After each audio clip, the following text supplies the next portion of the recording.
All right, people, what are we doing here? Well, I will tell you.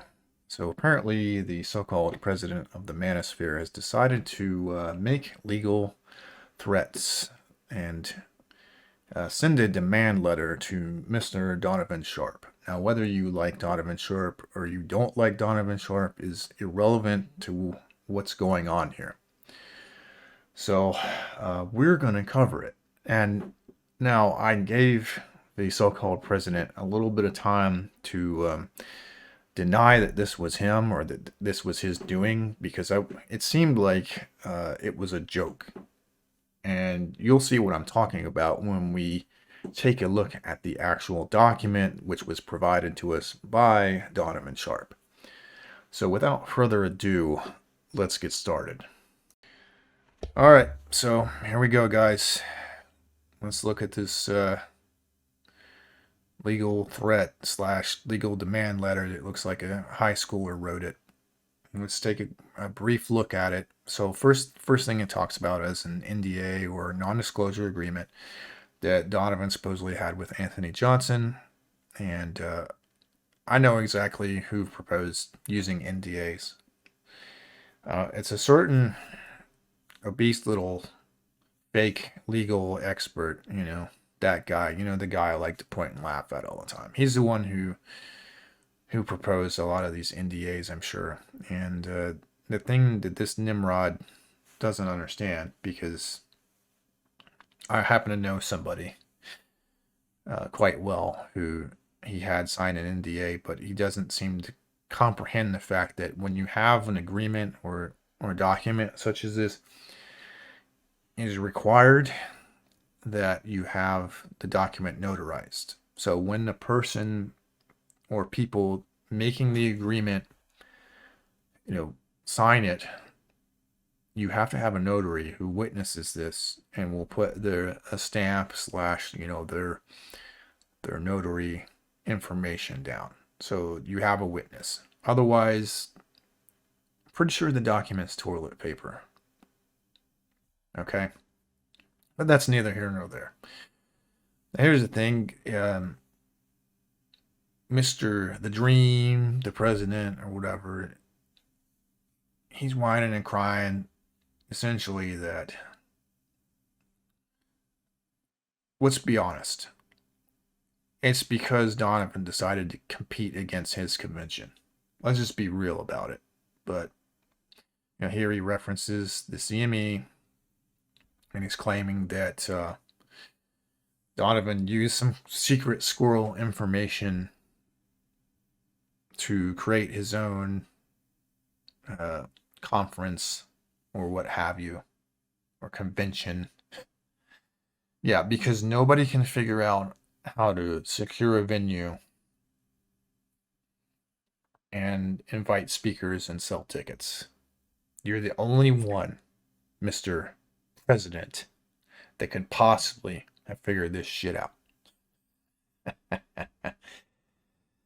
All right. So another thing in this document that I want to point out is that this right here. So this paragraph where it says, Mr. Johnson executed an agreement with you because you were a member of his inner circle. In fact, you were considered for ownership interest, and that shouldn't be there because that looks unprofessional as fuck. But in more than one of the companies, both by a former member of the Red Man Group, George Miller, as well as Mr. Johnson himself. Mr. Johnson disclosed details of his operations to you with regard to both his convention and business and his online business. All right, so we're going to take a quick stop right here. I want to point something out. Now, previously, the so-called president accused Rollo Tomassi of trying to steal the Red Man Group from him because, whatever. Right. Now, normally, when you have something like this where you've got 3 primary ownership shares and they're possibly going to add more. Now, think about this. If your goal is to steal a company, normally, number one, you don't want to add more owners, you want fewer owners, right? Number two, when Richard Cooper left, to my knowledge, those were the three owners of the Red Man Group. So split into thirds, you had Anthony Rollo and you had Richard Cooper. When Richard Cooper left, to my knowledge, he gave his share to Anthony Johnson, I believe. If you guys know differently, tell me, let me know in the comments. But to my knowledge, that's how it happened. Now, if you were Rollo Tomasi and your goal was to steal the Red Man Group company, and you knew Richard Cooper was going to leave, would you not convince Richard Cooper to give you his share? That'd be an easy way of stealing the company. You also probably wouldn't think about adding more owners. You'd want less, right? Because that's more for you. Common sense. Just a little food for thought here, guys. But I digress. Let's continue on. So here we're talking about all this secret squirrel stuff that supposedly no one else could possibly figure out. So Donovan's just such a thief, right? And I'm not going to read every little thing, but you're looking at it on the screen right here. See if any of that sounds like something no other person could possibly figure out. Or no one could pick up a fucking phone and talk to people. Or watch a YouTube video about how to plan a convention. Super secret. Nobody could possibly have figured this out. Only the president smart enough to do any of this. I can't even say that without laughing. Right? Okay. Here we start getting into Anthony saying that Donovan, again, whether you like Donovan or not, irrelevant. I'm having trouble saying that for some fucking reason. It's been a long week. That him pretty much coming out and defending himself is just so god awful, because the president, if you look at the 21 Studios YouTube channel, which I'm not even going to bother pulling up because he doesn't deserve that much attention. He has done countless videos talking shit about Donovan and getting into like really private information, community posts, etc. And the guy defending himself. Now, I want you to consider also that when the split happened, kind of gonna backtrack just a little bit and talk about when the split happened, when Rich Cooper left and Rollo left, or Rollo really got forced out of it over some bullshit, which we've covered before. But I want you to think about Donovan didn't leave, did he?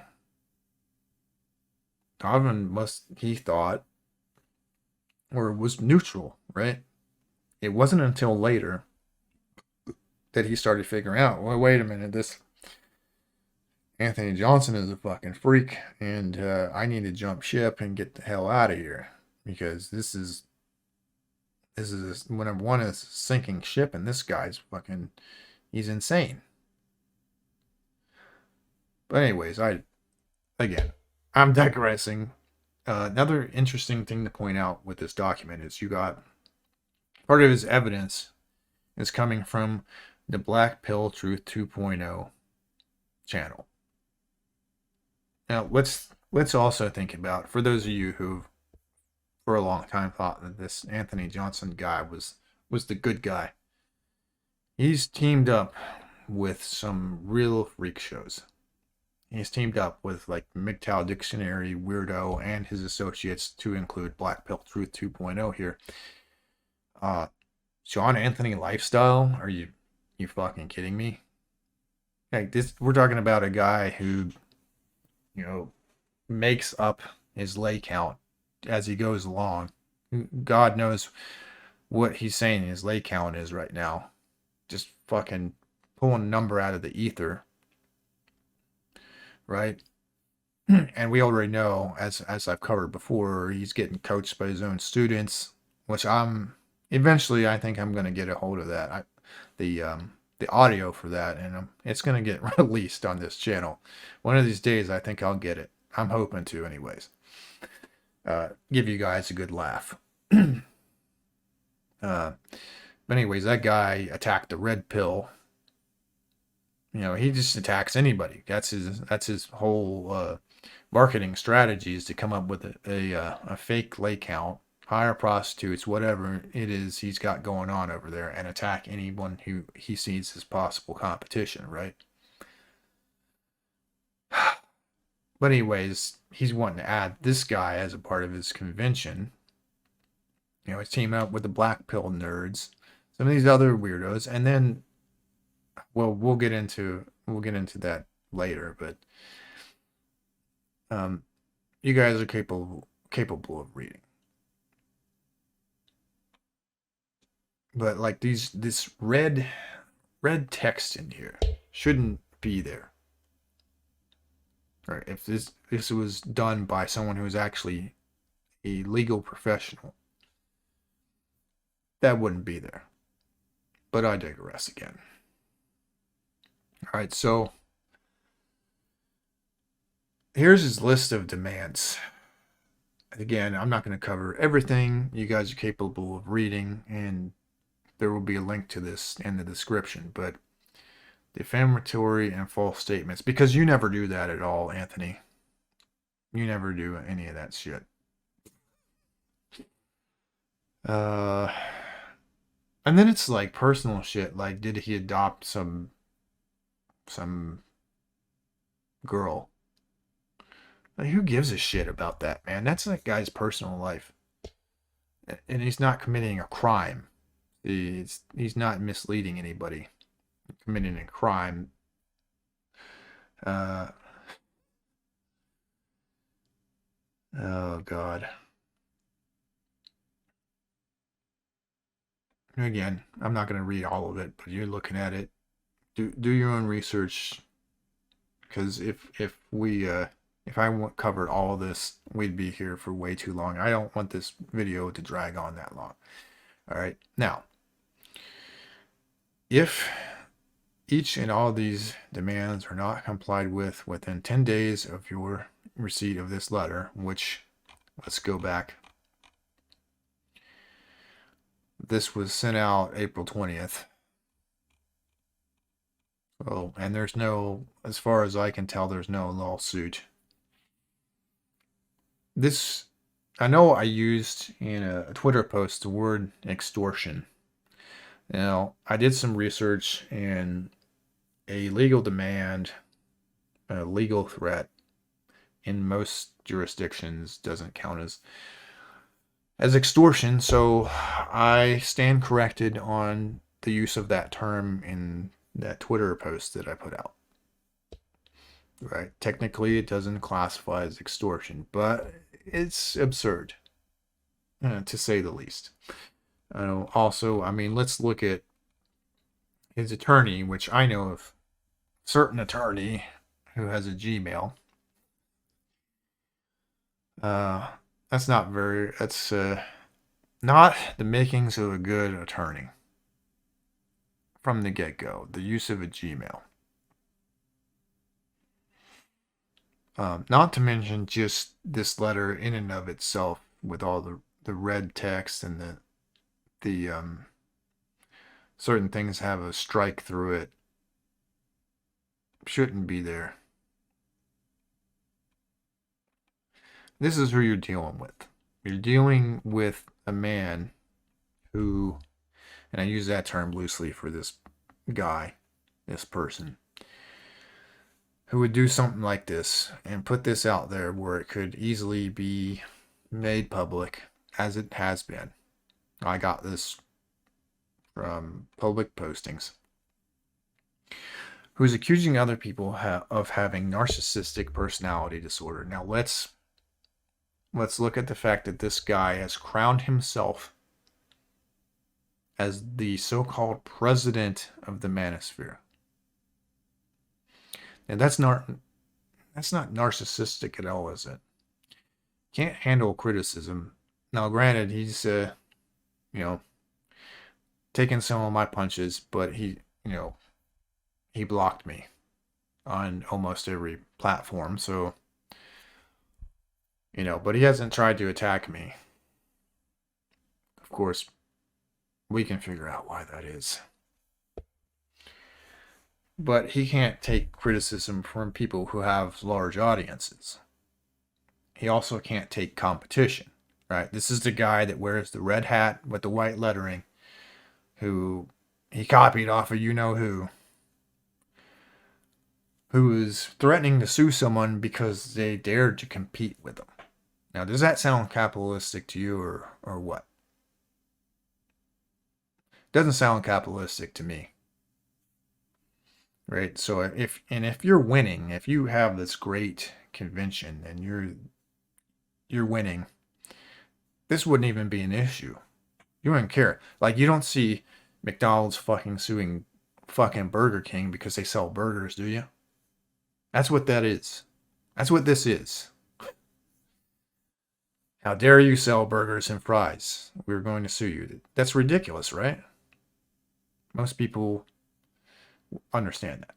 So this video is dragged on too long, but I just wanted to point and laugh at this and bring this to your attention, because there have been certain MGTOW personalities who have gone on this man's channel, taken this guy seriously, and attacked the CME, which you can have your own opinion of what the CME is and all that. I don't really care about that. The point, I've already made my point, right? So I have one more thing real quick before I go, and then we're going to call it a video. All right, so that thing is this. Look at the screen here.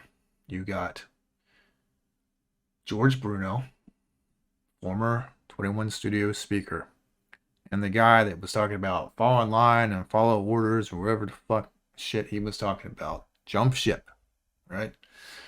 I guess this guy is what, like Hunter Drew or whatever. I don't know. All I just know is he is a former 21 Studios 21 convention speaker, right?